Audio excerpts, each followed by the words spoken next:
सुर्खियों से परे कार्यक्रम में आपका स्वागत है और मैं हूं आपके साथ अनमोल कुमार। आइए करते हैं कार्यक्रम की शुरुआत आज की हेडलाइंस के साथ। चारधाम यात्रा के रजिस्ट्रेशन के लिए सारे स्लॉट्स हुए फुल। केदारनाथ के लिए हेलीकॉप्टर सेवा के सभी टिकट 5 जून तक के लिए हुए बुक।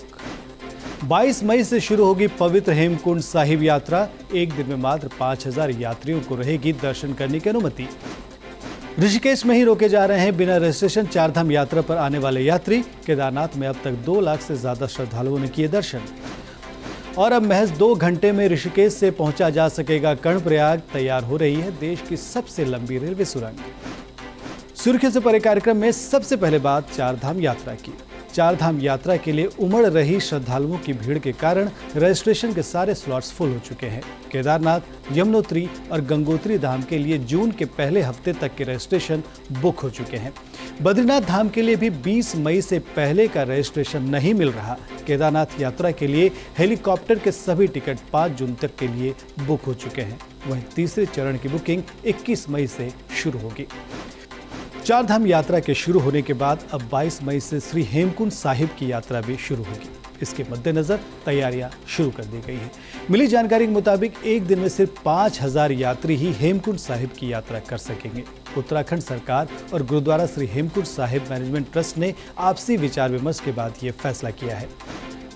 चारधाम यात्रा के लिए अगर कोई बिना रजिस्ट्रेशन के आ रहा है तो उन्हें ऋषिकेश में ही रोक दिया जा रहा है। इसके लिए उत्तराखंड सरकार ने देश भर में एड कैंपेन भी चला रखा है।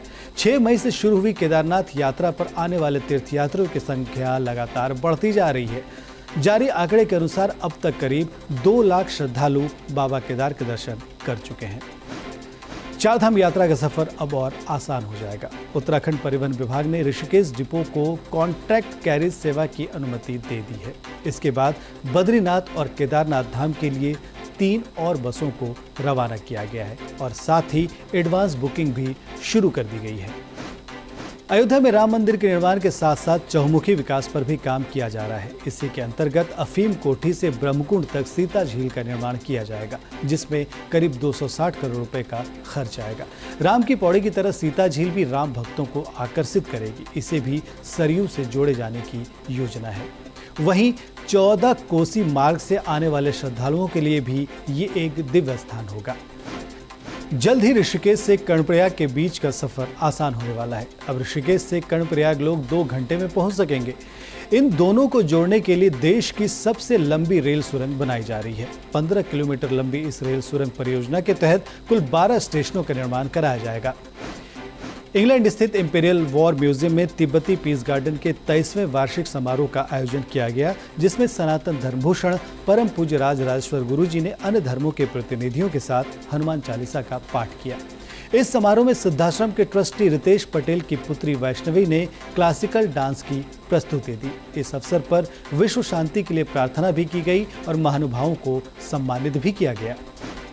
सुर्खियों से परे कार्यक्रम में आज के लिए बस इतना ही, लेकिन जाते जाते आपको छोड़ जाते हैं आज के इतिहास के साथ। नमस्कार।